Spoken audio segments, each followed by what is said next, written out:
have like dickies for the summer. I have a dickies jumpsuit for the summer, and my Carhartts are for the cooler weather, but man, those things are like, they're workhorses. Yeah. Like it'll last forever. But it is an investment.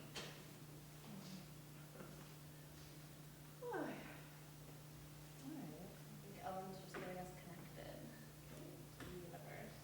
Well, let's turn our things on. You guys all have a nice Thanksgiving. Yes.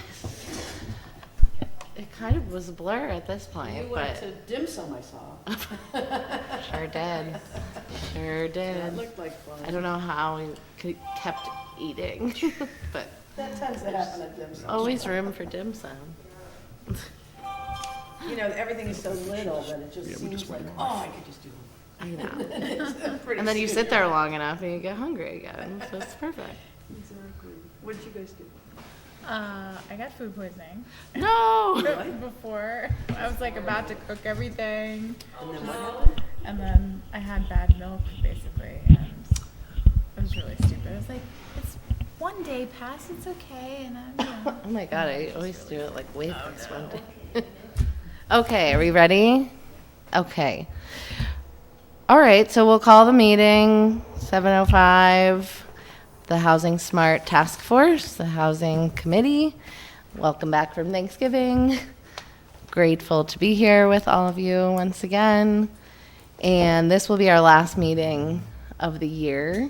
So just kind of, let's think while we're meeting tonight, you know, of like our 2024, our strategy, our outlook, our plans for how to hit the ground running.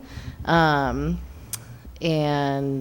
let's start with the Pledge of Allegiance. Start.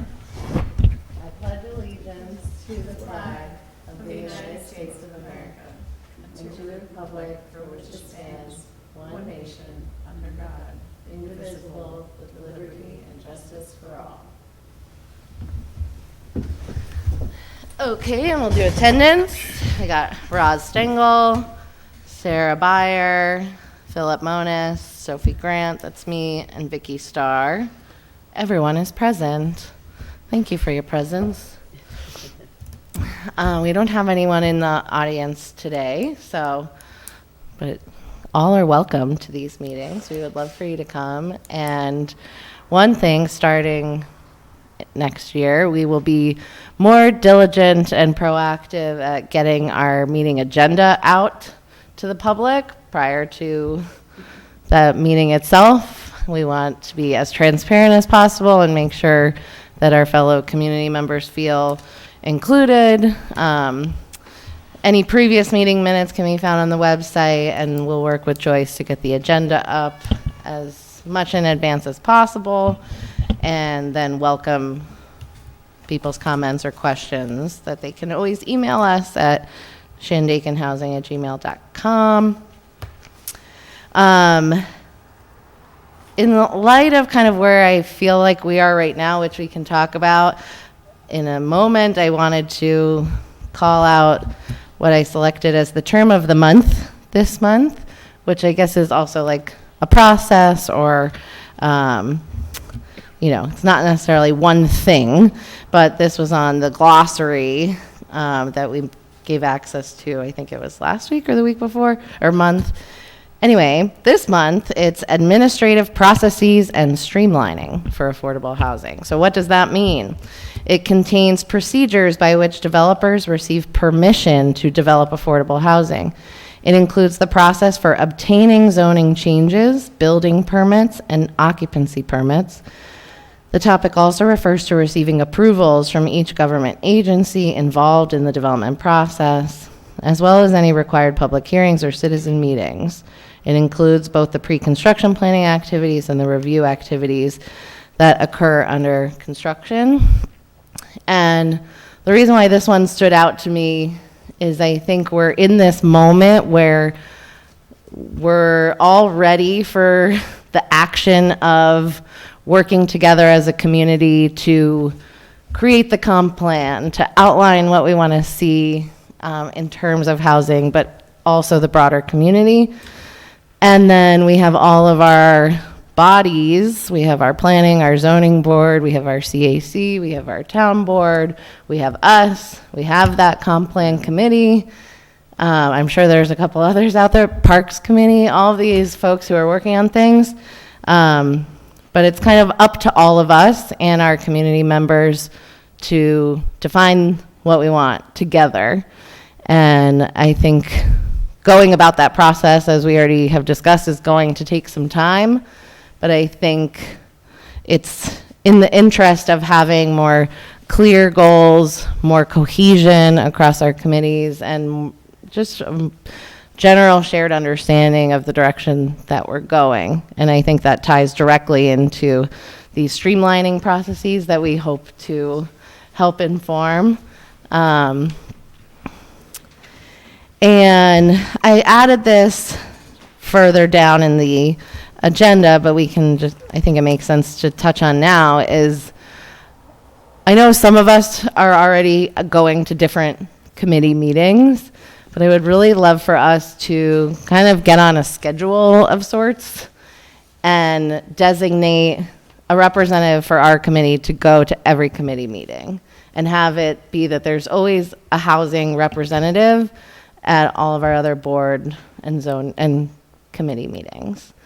I think it'll be helpful for all of us to be able to understand all these different processes as they exist now, how certain projects are being presented, and just give us more of like boots on the ground, if you will, what's going on in these other areas, because it all is connected. So I think over email maybe we can list out all of these, and you don't have to go to the same one every time, but also if you're really, enjoying a particular committee and want to go deeper, we can maybe assign liaisons to these other meetings. But I don't want any one person to have to go to every single meeting, because that's a lot. But if maybe in addition to this meeting we had one other meeting that we were committed to going to, that then we'd be able to report back here, we would be able to form relationships with folks on these other committees and have this committee be a little bit more visible and accessible to those committees, because I think eventually we all are going to be sitting down anyway to try and work together. So that's all kind of connected to the term of the month, administrative processes and streamlining, all the fun stuff that we're going to sink our teeth into. Great. Then I guess I'm just like going to keep bopping around this thing and not go in the order that I put it. Sorry. Is there anything on that term before I kind of jump over to the areas of interest for us individual folks? Because maybe it ties to that, I don't know. But last month we kind of looked at these buckets of things that, as the Housing Smart Task Force, we want to focus on and prioritize. And we were going to kind of either talk about those things or assign areas of either research or follow-ups or, some ongoing things that we want to try and get off the ground. So, we can talk about that this time if anyone has anything that they want to discuss within that general scope. Do we have any sense, I don't, Yeah. which is why I'm asking, of what each of these would entail? So I think at the initial stage, it is the research and learning stage for most of them, and understanding where these things are at for our town. But it's also, because they're also interconnected, it's kind of like there's not only upzoning stuff and then only house sites inventory. It's all, but it's kind of in an effort to, make the work more efficient. But so to answer your question, on the Ulster County Housing Smart Communities website, which you can find in our first, well, the website's easy to find. But, and this is what you and I are going to meet about, because I had reached out to Vicky saying I wanted to give her more context and just like, because when we see upzoning and mandatory affordable housing, maybe we have already seen that list on the Housing Smart Community site, and so we're familiar with that as a phrase and also what it could potentially entail. So yeah, so to answer your question, we'll dive into that some more. Yeah. Now, as far as the upzoning is concerned, Yeah. I think it is just within the town charter where the town board can change the zoning. It is not necessary for a master plan to be approved on it, in my readings. I haven't spoken to anybody about this yet, but that is my interpretation.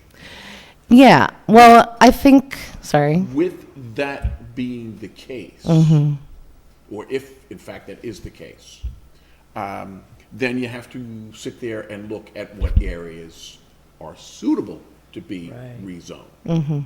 Okay. And again, what do you do with certain areas?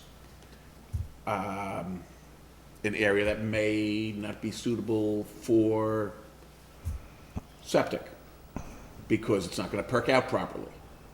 An area that may be too steep to allow for proper housing and or drainage and or all kinds of other issues.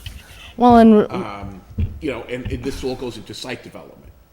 right, which while I'm sure there's some things that the board can do and pass, I think the process that I'm advocating for, that I want us as a committee to advocate for, is not the piecemeal one property, reviewing as it's coming.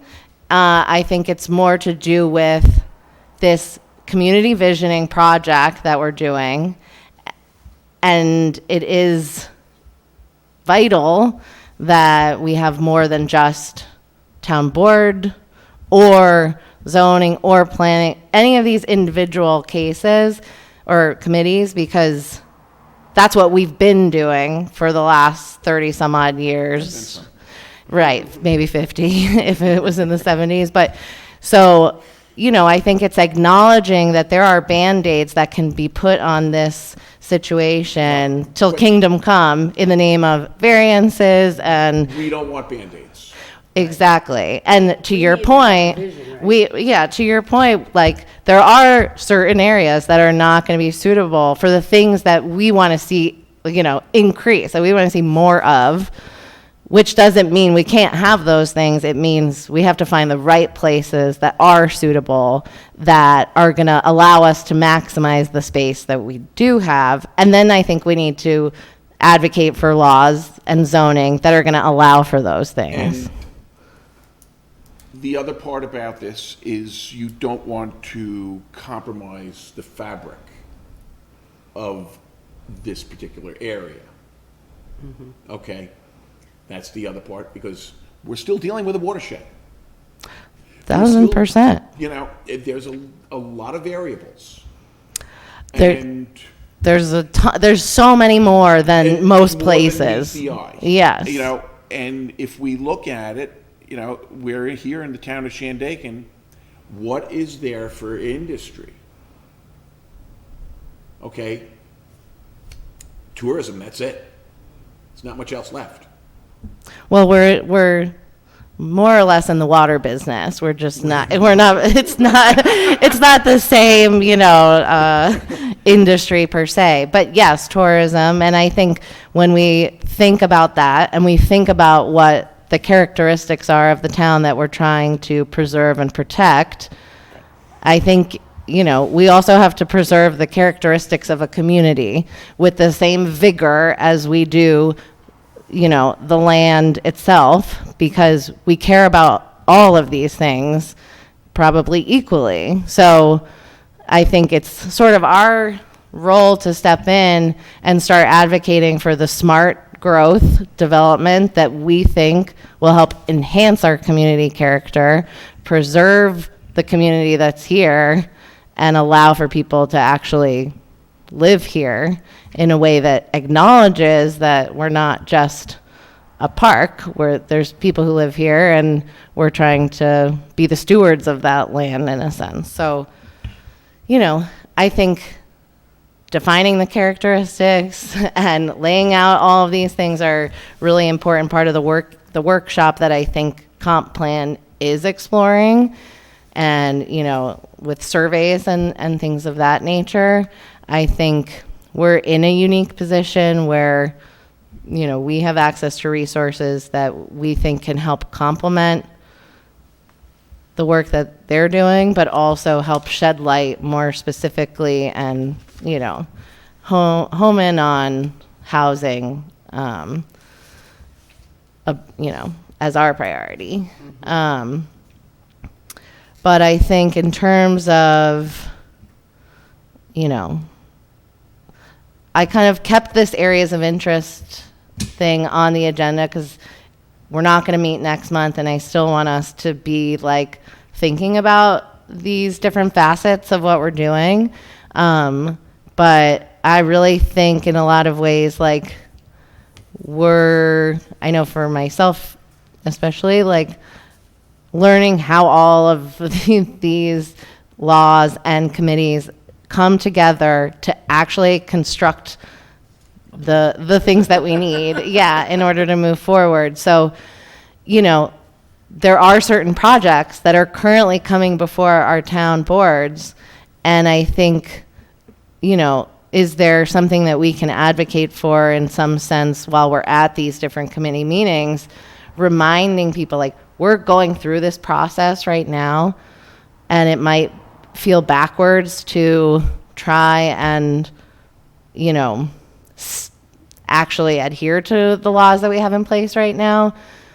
But it's in the interest of like doing all of the work we need to do to be able to confidently say like this type of development should go here, this type of development should go there, and, you know, actually have this like working strategic plan for us to invite people to come do projects or encourage the types of building that we have all agreed we need. So, you know, like I wouldn't go as far as say like we shouldn't let anyone build anything right now. I'm not coming from any place of that nature, but I think like for us to like redefine zoning property by property has not worked for us, and it won't help us as we go through a process as we're trying to define it. So it's like it makes it hard. I think it makes it harder to get to where we need to be when then we're creating all of these other loopholes that we aren't confident like 5 years from now are going to actually be what we all agree we need. So it's just keeping stuff like that in mind too, because there's a lot of work we need to do, and there might be a point where we need to kind of be like, okay, we may need to like pause on something, because if everything just keeps moving and we're forcing our committees to create these kind of, I don't want to say backdoor like it's nefarious, it's more just like alternative paths to get to where someone wants their project to be, it might be harming the process that we're trying to do. Well, it's like the guy who was here last month, right? Right. Like, that's like just one example, and if it's being talked about in a vacuum of no bigger agreed upon vision that we need more housing. Well, I mean, I think he went to the town planning board on that the following night. I don't know what the end result was. I do understand that he was there with Don Brewer, who was previous planning board chairman, and they were looking at it in some depth. Mm-hmm. Okay, I mean, but there is a perfect example of a gentleman who wants to build a multifamily dwelling. Mm-hmm. I don't know what space his property has. I know where it is. You know, can it sustain the septic system, everything else, the water supply? You know, can all of those things be met? If they can, then you would think that something like that would be greenlit. I So think on that that- he so- needs multiple variances. He was looking for 6 families, and he also has to do a curb cut on Route 28, I which think- requires New York State DOT approval. I think it was also, I think it was a 7-unit, 7 6 family. I He said 6 units, I think he said. single, Single bedroom. right.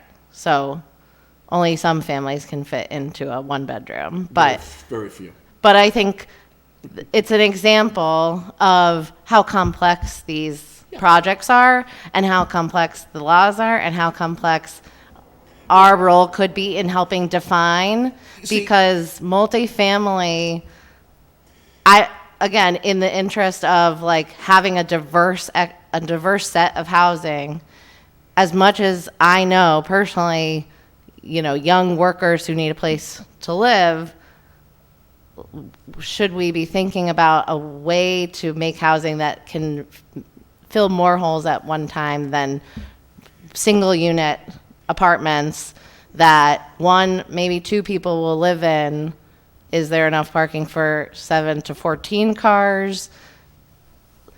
It's not my job to look at this one thing and analyze it, and I don't have the expertise, and that's fine. But there's a larger conversation than kind of looking at the town where it is right now and what it wants to do and recognize that nobody could greenlight it as it was presented.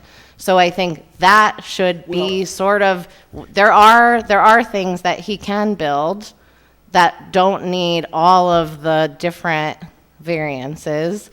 And I would say he should go ahead and build one of those, a 2-family or a 4-family, He only has one chance to build it. to build it, okay? And But we're not held hostage that this is the only thing that's going to be built in the next foreseeable future. And I've just run across this, and you can name any of the major developers in this country, okay? Whether you use Toll Brothers, Pulte, D.R. Horton, Lennar, doesn't matter. They've all come to the conclusion that it's much easier and much more profitable and much more affordable for the consumer, the buyer, to build high-density homes, because you're dealing with common walls. You might be dealing with septic systems that can be plumbed continuously.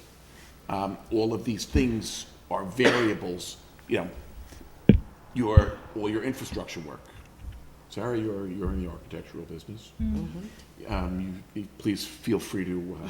I'm not stopping you. Yeah, I agree with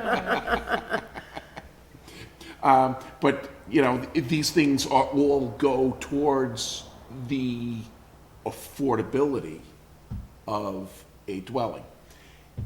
If you build a 3,000 square foot home at $400 a square foot, okay, or you can condense it, prices change.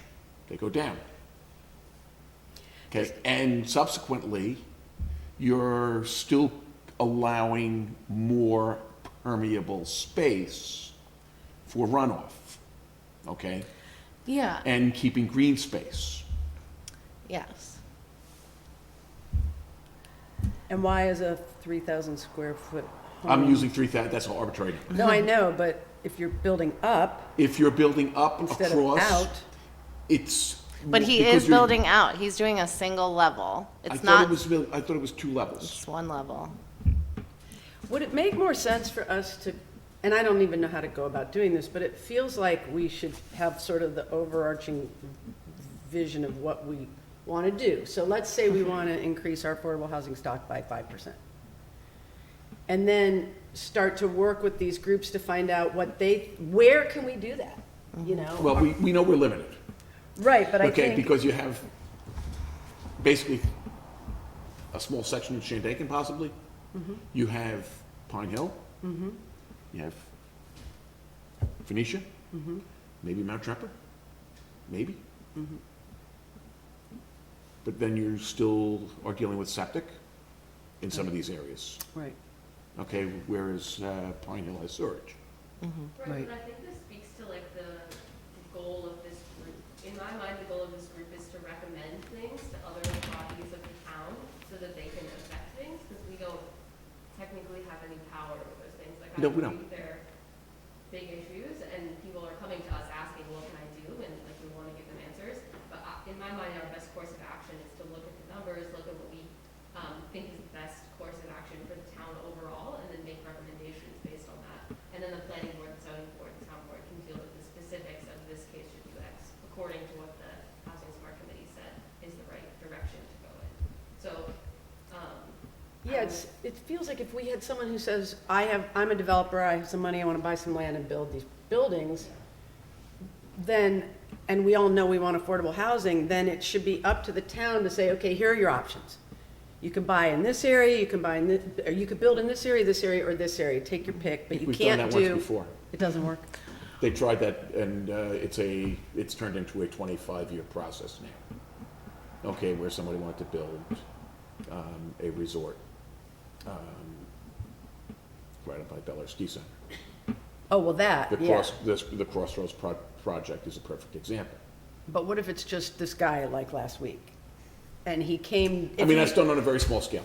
If he, That's small scale. but if he had walked into a situation before he bought the land, and he just knows, I want to buy a piece of land, I want to build 6 apartments. Well, a lot of times people will buy a piece of property not knowing what they're gonna do it, or they've been holding on to it forever. Right. And all of a sudden, it's like, it would be nice if I did this. Or in his particular situation, he developed a piece of property across from the Emerson, and quite honestly, I think it's an asset to the community. But that's in a different place. Like, It is. I hear everything you're saying, because at the core, I agree. Like, we don't want to be the barrier. We want to help find the way through. That doesn't mean that just because we're desperate for housing, that we have to say yes to the first person who walks in the door, quite literally. So I think it's a great example what he did in Mount Tremper, what they did in Mount Tremper. And I think what they aspire to do just up the road here has intentions to increase housing. We can't argue with that. What we can, address is it's not affordable housing. So we should stop referring to it in any makeup like that, right?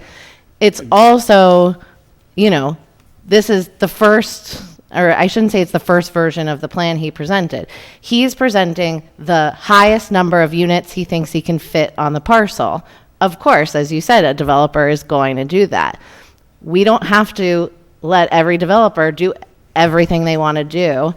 And it's not to say we want to be problematic. We want to be collaborative. We want to be collaborative. So the idea that he can do a split 2-unit or 4 with fewer variances, to me indicates it would make more sense to let him go one of those ways instead of let's essentially change the zoning of that parcel and the density of that area without going through this workshop with our community. That's going ahead and changing the density without getting enough input from our community.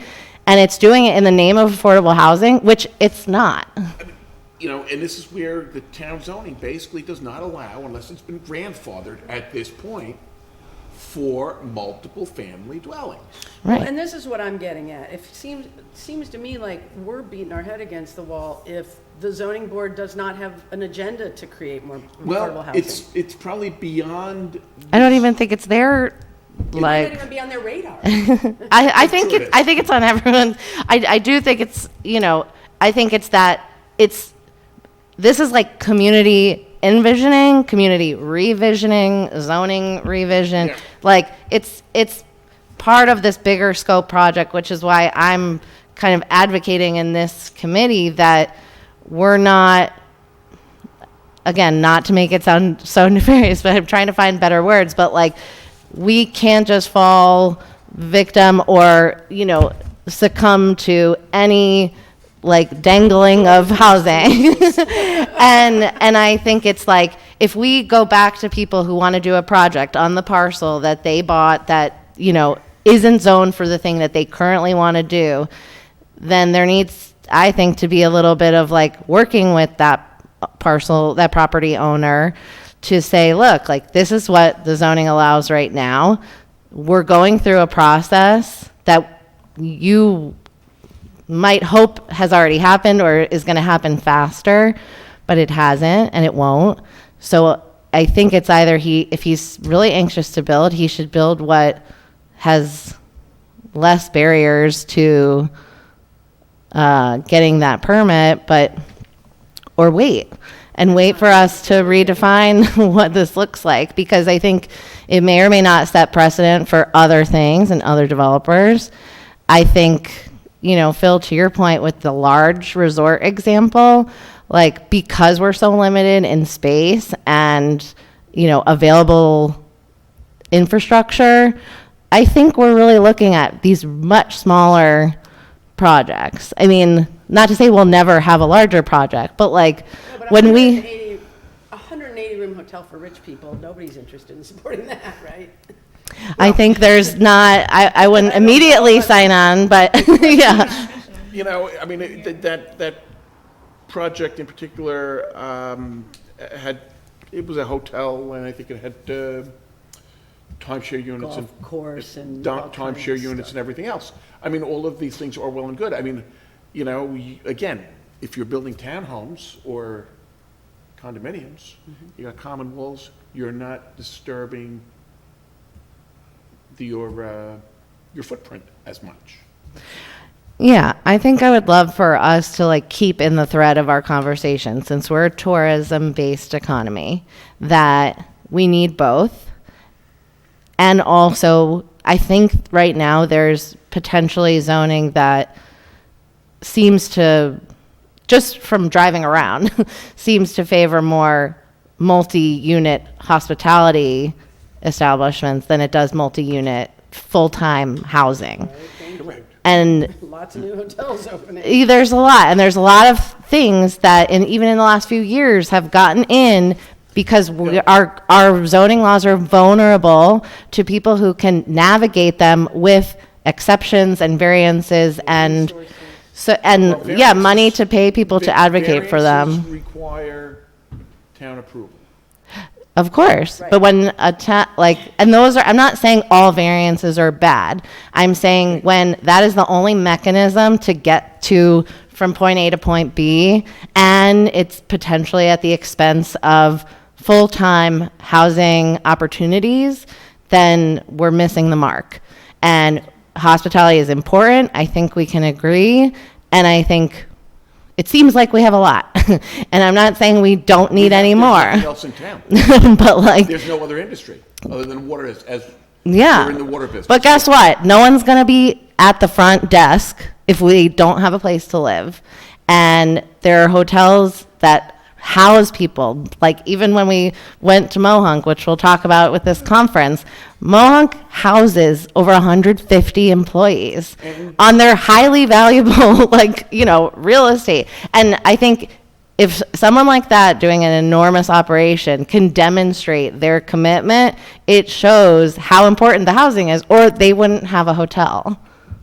The situation up at Bel Air Mountain right now with employees that work for Centerplate is a perfect example. Okay?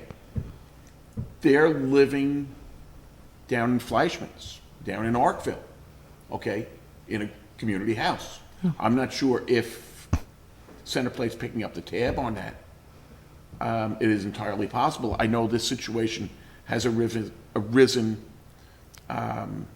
in other areas. Urban Cowboy does that too. They have a Who's that? house. Urban Cowboy Cowboy. Lodge. Urban Cowboy. They have a house they rented that's about 8 or 9 bedrooms, and a lot of their employees just live there. They're young people, And I they're know, single, right. you know. Well, and I Also, but by the same token, and Shandaken Inn and Urban Cowboy were built were renovating structures that were already there, right? Correct. But So East Wind Eastman's a new construction. Not only that, but if they've got like 10 or 12 units, and it is like you could throw a rock and hit the Esopus. So I don't understand how that could get approval. But I think, Well, that was a pre-existing structure also. well, not But they all the did- little ones. But then they tore everything down. yeah, I mean, Yeah. they've got like, But I think it was the 12 timing of cabins that there. project. It's like, I think a lot of things that happened during COVID were really difficult to manage from a administrative Well- procedure standpoint. But I don't want us to get so off track, but I do think it's important to also acknowledge that Bel Air is an enormous, It's a behemoth. and the corporations that fill these services, the catering and whatnot, are also behemoths, and that's the cost of doing business for them, is housing their employees. Small mom and pop businesses cannot afford to do that. Or if they do, then they have to pay the employee half the wage just so they could justify but stay open. So it's not, this ties in, this is a great segue, which doesn't mean we can't get back if Phil is digging for a point. But one of the meetups that I would like for us to organize and host, maybe in the mud season when some of these businesses may have a little less intense schedule. But I think we need to do a business leaders meetup. And I've talked with Sam at the PBA about starting to get businesses on board, starting to find businesses who are currently finding solutions and what are they and how can they share their stories. Businesses that really feel like they're on the brink of closing if they don't figure out how to find workers. But bringing these folks together, having it be both social and educational, and have it be in an effort to think about solutions that the business community can also bring to us, because we're not alone and they're really affected by the housing. So that's one of the issues I think we can work on and organize around, is getting the business perspective, getting the businesses to work together, getting the businesses to help inform how we can help address the issue. And this was something that came out of this conference. So Sarah and I attended an event called Room Enough for Both, and it was about conservation and housing in the Hudson Valley and the Catskills. And it was really, first pitching the whole concept that, conservation of open spaces, of, important environmental features of farmland and forest is not inherently at odds at developing housing. And most of that is because we have a lot of the same goals. Like, we want accessibility, we want walkable towns, we want people to live close to where they work. These are things that conservation organizations want too. And we're dealing with a utopian society, as much as I hate like I will say it. Okay. Meaning what? It's not always going to work where we're going to be able to live and work. In these planned communities, yes. Woodlands in Texas, it works, okay? Celebration, Florida, it works. Because we're dealing, when these developed areas were constructed, it was vacant land. Plano, Texas, it was vacant land. So you can set up your school, your church, your supermarket, whatever else you want to put in there that you would want to have in a community to make it work. We don't have that luxury here, unfortunately. Okay, it's less than ideal. How do you think, in what way? It's less than ideal because we basically have 3 towns within the town of Shandaken. Okay, Then we have 3 places where What's people three can go places? what's the live. third town? Shandaken, Pine. Pine Hill, Phoenicia, maybe Mount Tremper, maybe. I guess my question to you is why is the fact that not everything is pre-planned make it so that we can't have all these things that we want, or at least work towards them? limited space because, because of the geography of the area. See, and I think this gives us advantage because we're not a place that has overdeveloped. We're not a place that the walls are closing in on us. We actually are coming from a place of we're rich in open space. And a lot of people that are trying to like make these concepts coalesce are without any open space. They're converting things to like little green parks and like that's not our problem. Our problem is we almost have too much open space. And there's no way that we're going to like, chip away at what is already, wild forest. Right. We can't afford any more open space. Yeah. For the but, tax base of this town. Well, and so by that logic, we get to be creative in how we maximize the spaces that we do have, which, not for nothing, are sorely underdeveloped and under-functioning for our needs. When you look at Pine Hill and Phoenicia, both of these places have immense opportunity to redevelop what's already there and to make it give more to our town because that's where the development can and should be. And there's also, like, I live in the Oliveria Valley, we have at least 10 or 12 cabins on the 3 miles between 28 and my house that are fallen so into disrepair that the roofs are falling in. They should be torn down. Yeah, but where each of those buildings stands, a new dwelling could be put, right?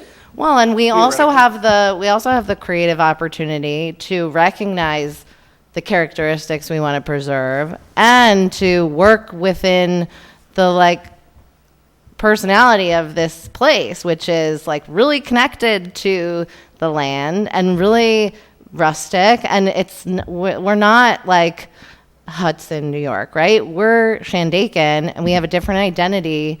And I think it affords us an opportunity to say, we are thrifty, we are creative, we are sustainable, and we can build within that mindset, or we can reconstruct and renovate in that mindset that I think people would be really happy with what's produced on the other side because it's in that same spirit and Of conservation. yeah. Because if you want to live here full time, like you have to love it because it's hard and like we're getting it's snowing right now, yeah. So, it's like I think we recognize that there's that grit and we're not trying to build McMansions for people. We're trying to build like a smart home that is affordable, which I think I would love for Sarah to also talk about her experience at the conference, but that was something that Sarah put in those terms where we acknowledge that like we just want housing that's affordable. We're not even necessarily saying affordable housing in the way that I think people hear it. We're advocating Low-income housing. right. We're advocating for housing that like the person at the gas station can afford, the person at the pharmacy can afford, the person at the restaurant can afford, and that we can build up the community in a way that maybe we have lost because it became unaffordable for most people. And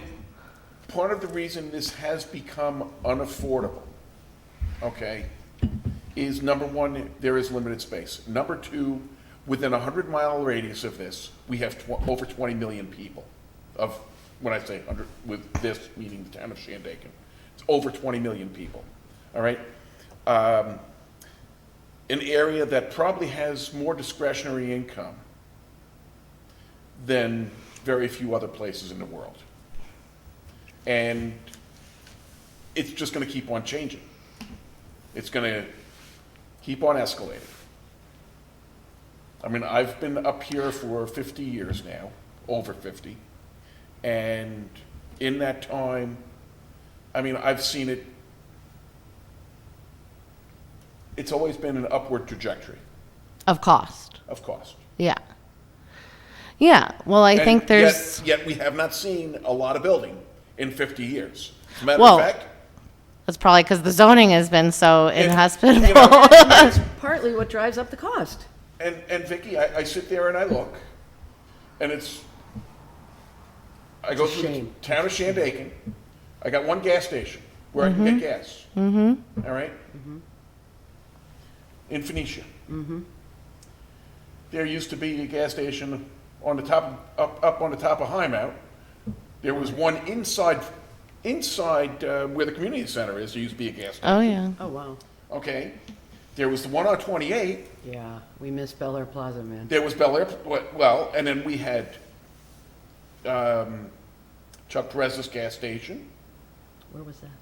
on the corner where 28 and Big Indian Oliveria Road. Oh, That was a gas station. I think there was a gas station where the general store was right there at one point. There was two one in Alabin, one in Shandaken. All of these places have disappeared. They're gone. They're not coming back anytime soon. Yeah, I mean, I was I in- think those are symptoms of Of the area and the of changing depression. times. Yeah. Well, and I think, we're not untouched by all the other economic issues across our country, and a lot of those things do make it to our neck of the woods. And I think every time there was some devastation or some kind of major event in New York City, like that would also change our dynamics here. So I think you're right. I think this time around, or this point in our town history, though, we do have a housing committee. We do have, for the first time in 20 or 25 years, we are going through this visioning process together with housing really in mind, because it's a national crisis. So I think it's like a different landscape, and we're dealing with somewhat different variables. And I think probably at this point, because we've lost a lot of services here, it's like even more visible how much we need. So it's like, It is a flat out crime. but so talk about that in relation to the community characteristics that would somehow be threatened by any type of multifamily housing, right? So I think it's part of the conversation that we need to have here and with other members of our community, because that's going to be the first thing I think that some people bring up is like, well, you got to preserve town, right? It's all over the comp plan. It's stuff that people really care about, right? But like the folks who wrote the comp plan 20 plus years ago, and now we're here, a lot of things happened that were in their control or weren't in their control, but it brought us here. And the same issues that were here when they put the comprehensive plan together 17 years ago, 18 years ago, some of them are still here, okay? And they recognized this 18 years ago. Hopefully, we can get something done this time. Right.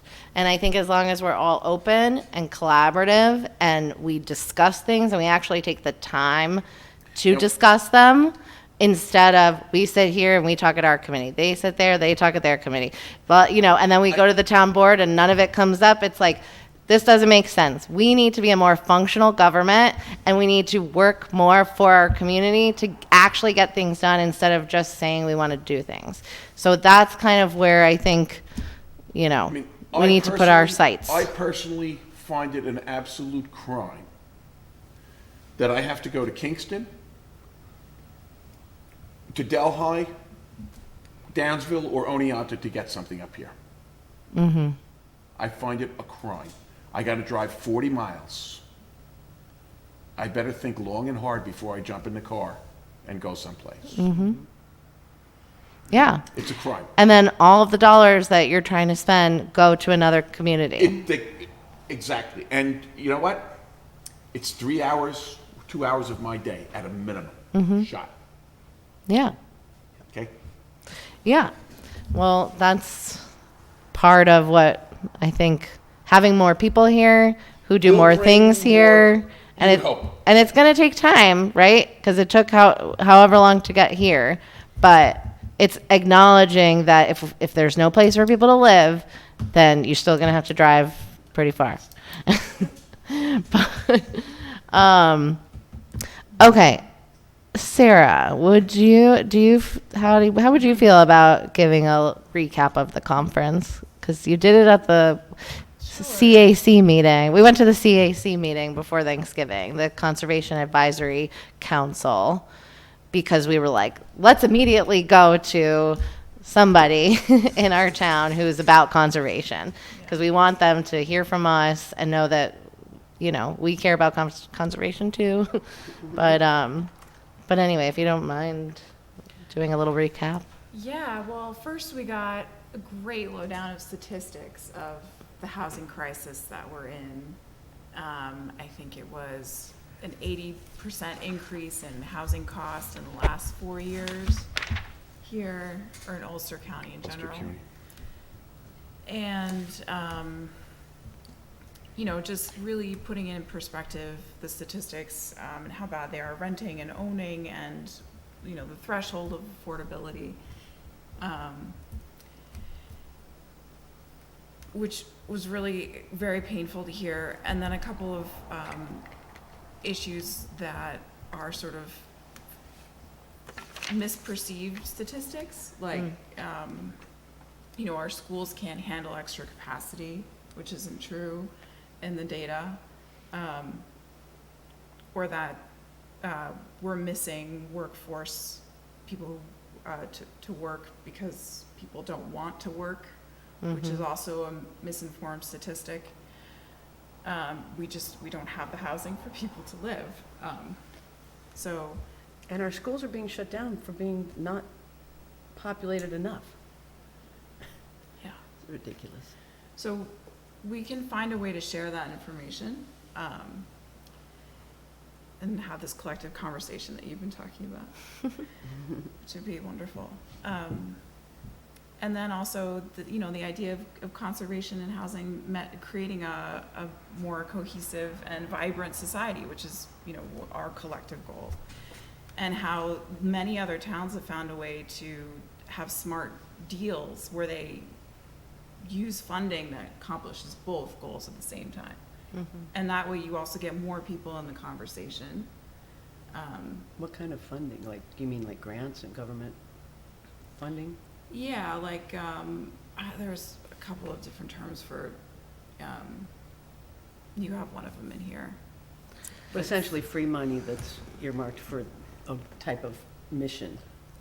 Is that the idea? Yeah, I mean, Whether it's the probably state or the federal or private grant. grants or, private funding interested, or a donation of land, and then you preserve some of it and the rest of it you preserve for affordable housing, or like, funding collected from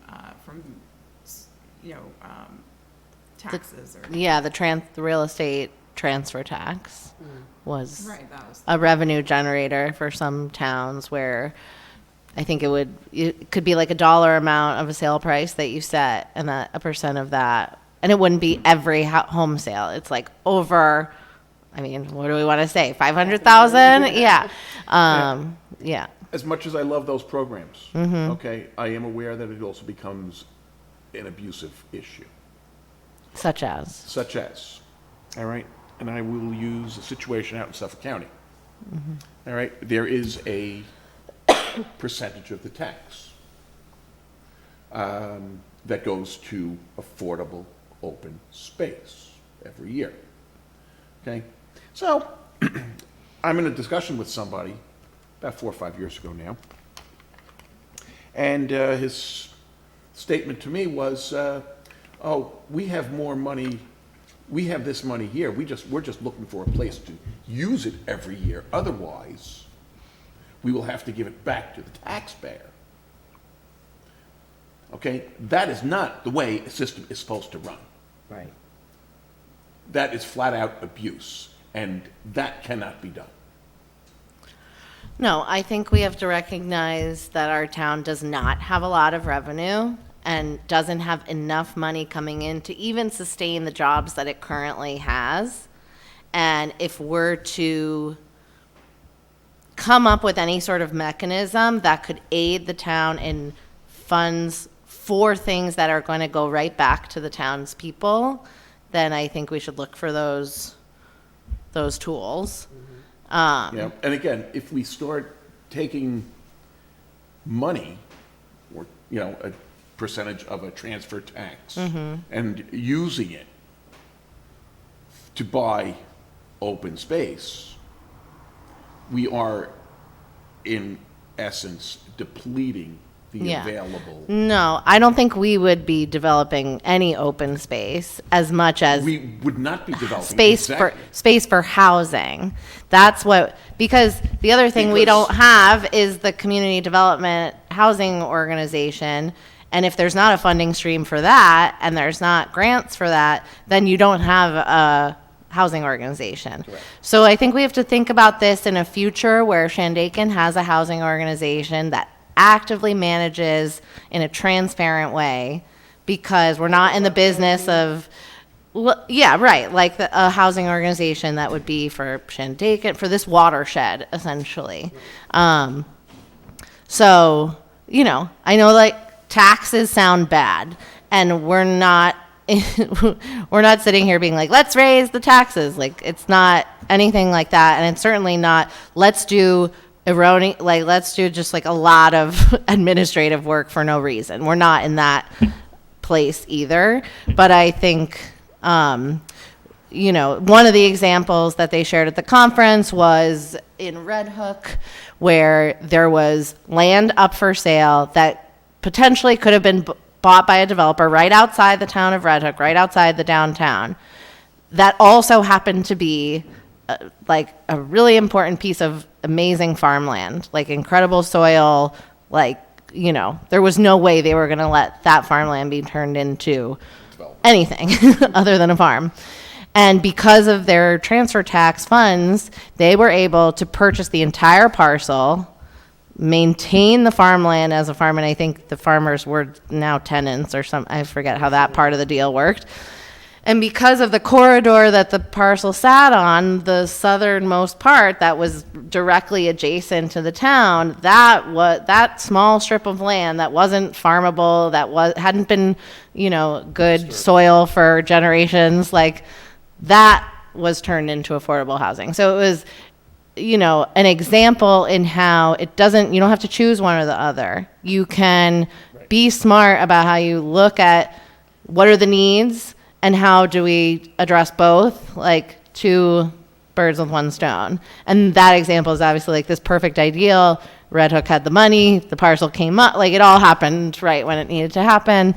Doesn't always happen that way, but it was a really cool, interesting example. You can watch for opportunities like that. Right, and if you have the funds and the administrative ability to, you know, really work towards that, then a lot is possible. But again, that's like a far way off. That's the ideal situation. That's which, I mean, right. they're to be applauded for that. Right. But so it's an example. But yeah, I thought, and I think we can we share the presentations? Do we have, Yeah. you don't have to like have the log, whatever. I Right. think we should share. Yeah. Okay, we'll look at that. Okay, was there anything else you wanted to share from? I think your idea of us going and starting to attend other committees will help us a lot. Yeah. Because I still feel like first and foremost, our entire town, everybody who's on every committee needs to have a shared vision. Mm-hmm. And if they don't, I think our job is not only to recommend, but to be the squeaky wheel and, you know, lobby for it and push for it until Right. it happens. Right. Because it's needed, right? Yeah. And once we have everybody on board with a sort of what our goals are mentally, then we could start to talk about what's actually feasible and start to maybe put some options in place. Yeah. Because I agree with you, one by one, someone coming up in front of the zoning board and getting approved or not approved doesn't take us anywhere really. Mm-hmm. Right. And we have this extra carrot because we have some funding from the county for a consultant to Mhm. help with understanding our zoning and code as to what the barriers are for Mhm.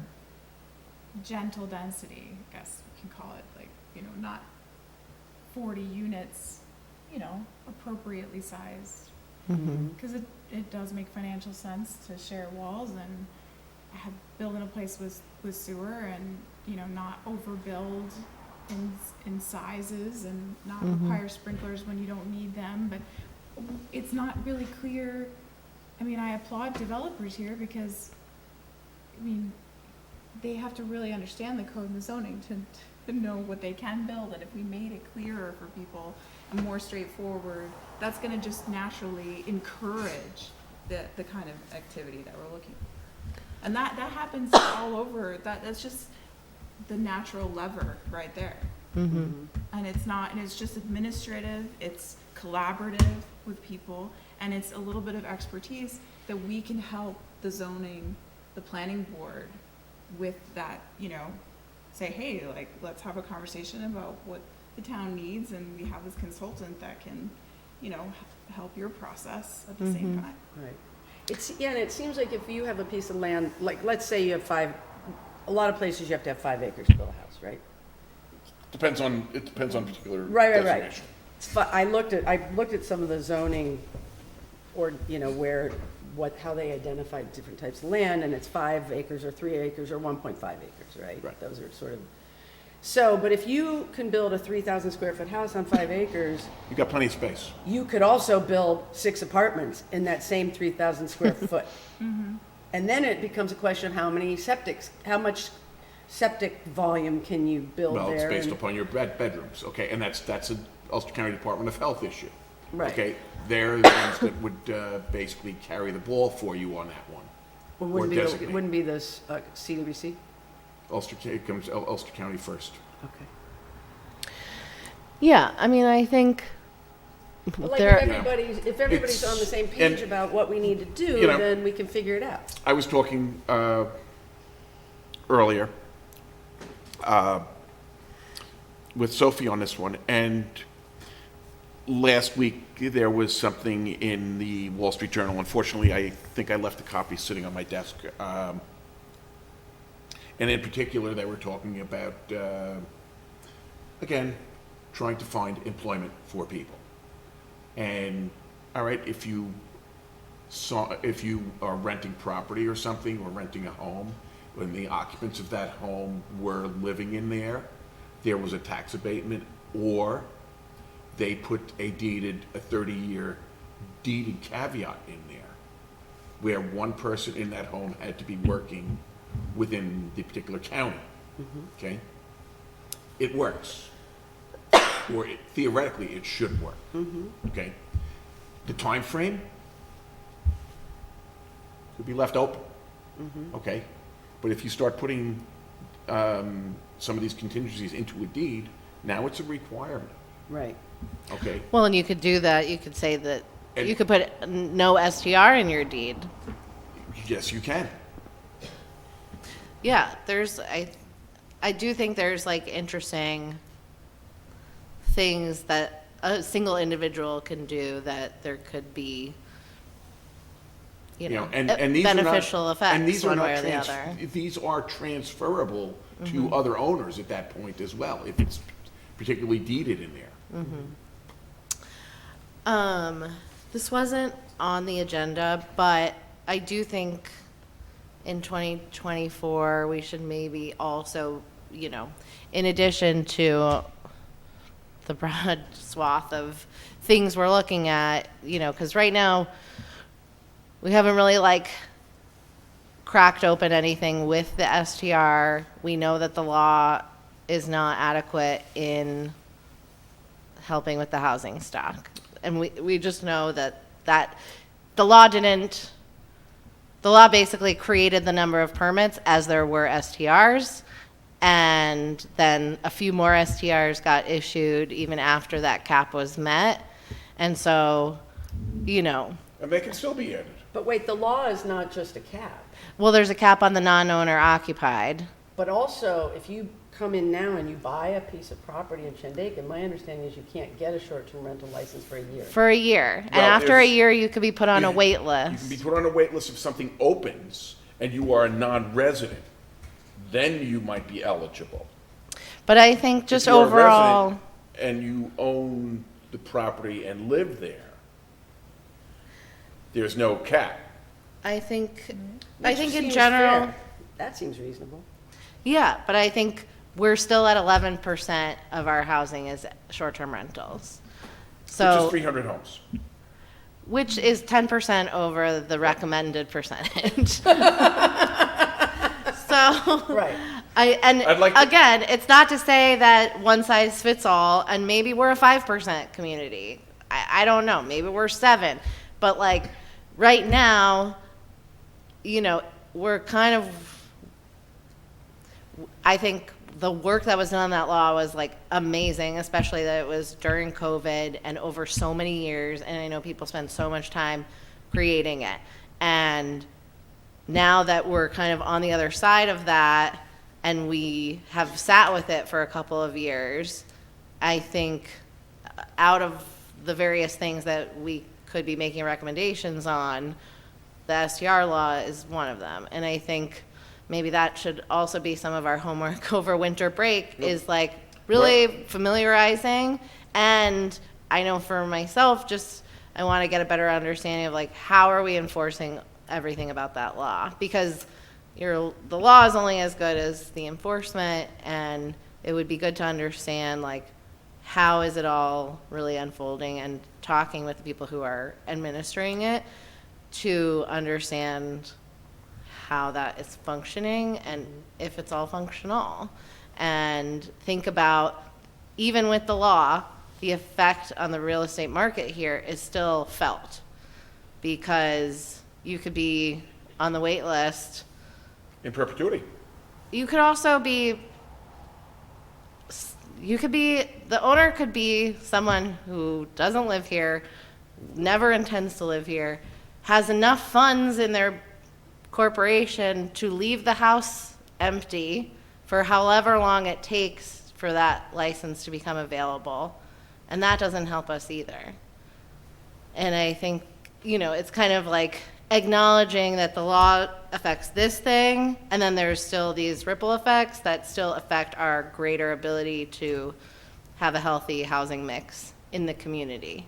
So how can we like add on to that, or make recommendations to have that law work a little bit better for the community, thinking about it now as we have had it for, is it 2 years? Just over a year. Wasn't it 2021? Nope. Or, excuse me, Yeah, it's only been- 2022? 20, it took effect, it was 22? Last year. approved in June of 2022. It took effect in, I think, October 1st of 2022. Okay. Okay? So, yeah. So it's How just did it over a work? year at It's only this been a point. year. Yeah. See what's going on. I just want it to be on our radar. I don't want it to be our sole focus. I don't think it's like, but I think we need to be thinking about its effects. And where we go from here with it. Does the community want 11%? And if so, what's the No. next step? Okay, so another upcoming meeting or event that I hope we have in maybe like the first quarter before summer is to have Kai Lord Farmer from Ulster County Planning, our Housing Smart Communities point of contact, help us organize an ADU info session.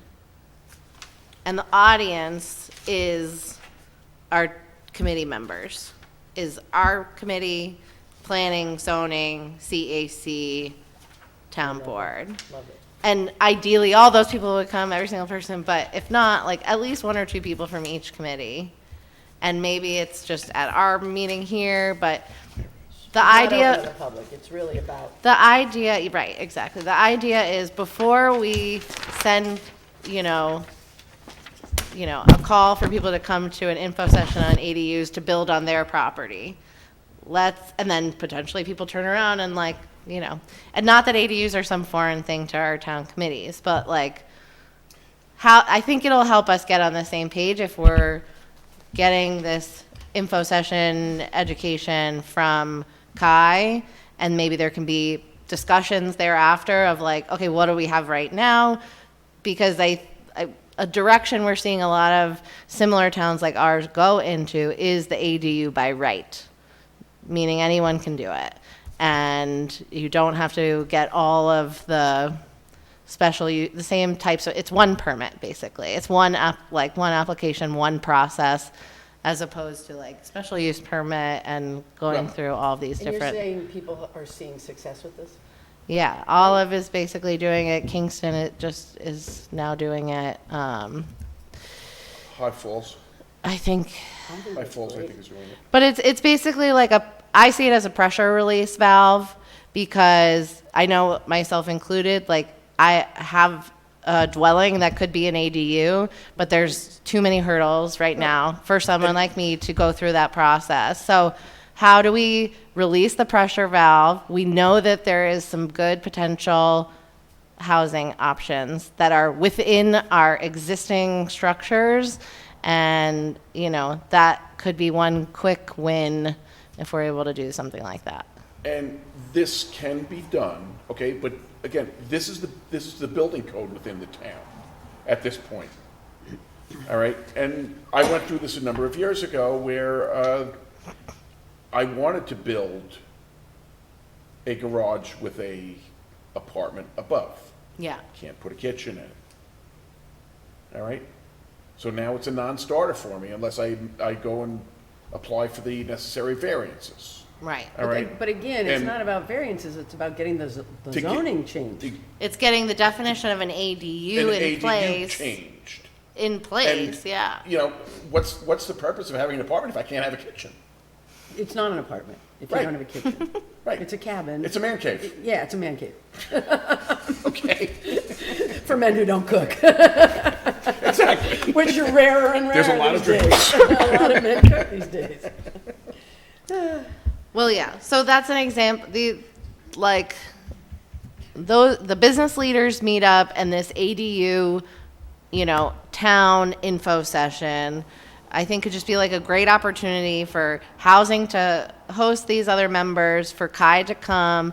The general focus will be ADUs, but there's no stopping us from talking about other things. And so I think that would be great if we can do in like April or May. And I think the business leaders meetup can be like March or April, when they're like not staring down Memorial Day. And yeah, and then I think we should go over on email, like maybe we can figure out which way to do this with going to the different meetings, but like we can utilize the calendar in our Gmail, let's say, to like put the meetings on, and everyone gets invited, and like, basically the first person to check off or respond that they're going, like that becomes the representative. And I think, you don't have to talk at the meeting, but like, it's kind of like, yeah, like there's no pressure that you're going to like present something. It's more just how can we be there to listen if there's, something comes up that like you feel in your heart of hearts is not in line with this spirit of housing that is affordable, getting in a direction of smart growth. Like, there could just be like, well, we might disagree, but, but also it's just getting out there. The list of committees you had in mind for this is, Planning, zoning, I think CAC, yeah, and then the town board meetings. okay. And then there's always something wonky and special in between, like a workshop or a zoning appeal. Oh, sorry, yeah, duh. Comp plan. Yeah. Yeah. So I don't know, we could like try it in the month of December. I know it's really busy and holidays, but if, in the first 3 weeks anyone has time, we can divide and conquer those meetings. This ADU Yeah. event. Yes. Can we have that introduction also by Adam Bosch, maybe, or someone who can? That would be cool to combine it. Yeah. Might be Yeah. a good time. We can reach out to him. He seemed Adam Bosch made the presentation that Sarah was referring to with all the really juicy data points. But also was just like a really good presenter and really good at distilling things down. And he was very like, yeah, I'll come to your housing meeting. Let's talk about it. I made the presentation here back, I guess was probably last April. Yeah, when he came to the town board meeting. Yeah. Okay.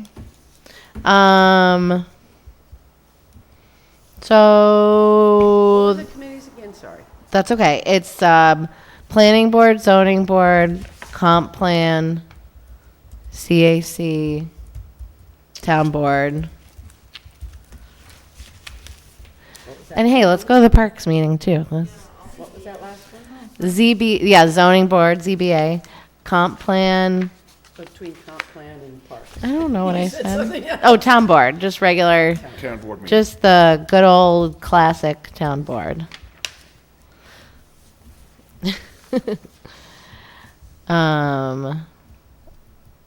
Alrighty. One thing, I don't think I have Phil's number. That would be good to have a little text thread. Not that anyone should abuse with annoying memes or TikToks, but I'm not looking at you. I'm looking at Phil. Clearly, Phil would be the one sharing No the dancing TikTok. cats, Phil. No. Thumbs up, thumbs down.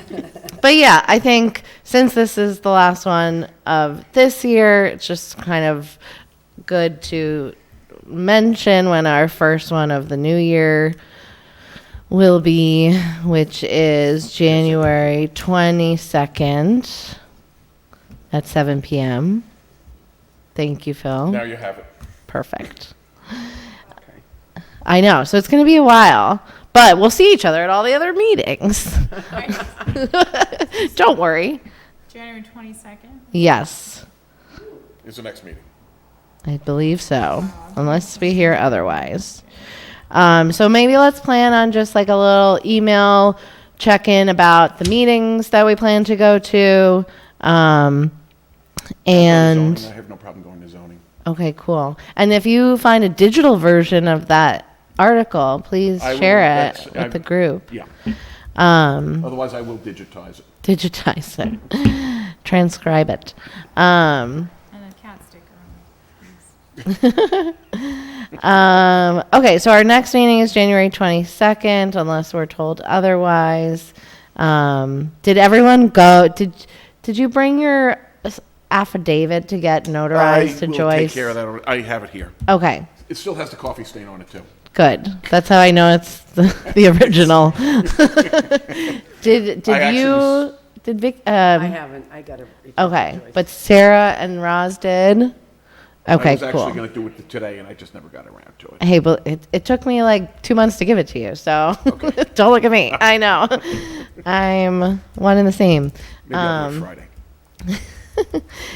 And Anyone in the office can notarize it. yeah, it seems like they're all notaries. They're open, it's fine. Yeah, No, I know it's because they close early on Friday. yeah. Was there any other new or old or medium business? I have a random thing I want to share. Yeah, It's please. not entirely related to what we're doing here, but I just am trying to get the word out. My brother-in-law is somewhat anonymously delivering firewood to people who are having heat insecurity. Okay. So he wants to stay anonymous, and we also he wants to protect the anonymity of people who might need firewood. But if y'all hear of anyone who is struggling with keeping warm this winter, feel free to email me, and then I can try to connect the dots. Will you say your email? Yeah, it's Vicky, Vickie, at Girly Action, GirlieAction.com. Great. Thank you, Vicki. Or email the Housing Smart Committee, I guess, and you can forward it to me. That too. Okay. Then I think we'll close the meeting if there's nothing else. All right, motion to close the meeting from our voting members. Motion to close. Okay. Aye. Second. I I second. disagree. Okay, I thank want to you. stay here. Thanks, everybody. Thank you, Going around on Ellen. Zoning. Yeah, let's dig into the details. All right. Thank you, Ellen. All right. Sophie? There's the coffee stain. Yeah, I was gonna throw it out, but then it had good memories, so I'm not, I don't think I could. Hey, this is an official guy. And we're off the record now. She has Well, other they're copies. still recording. Sorry? She has other, Joyce has other copies if you. All right. No? We done? Sign it. Doesn't matter. I saw, I just like, put it here so I another meeting, remember. Everyone thought they weren't, they like turned off their mics, and they just kept talking. People were like, So, interesting.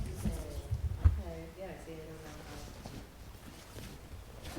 All right. now, see, as far as the STRs are concerned, there is a fee that has been instituted for every STR incident.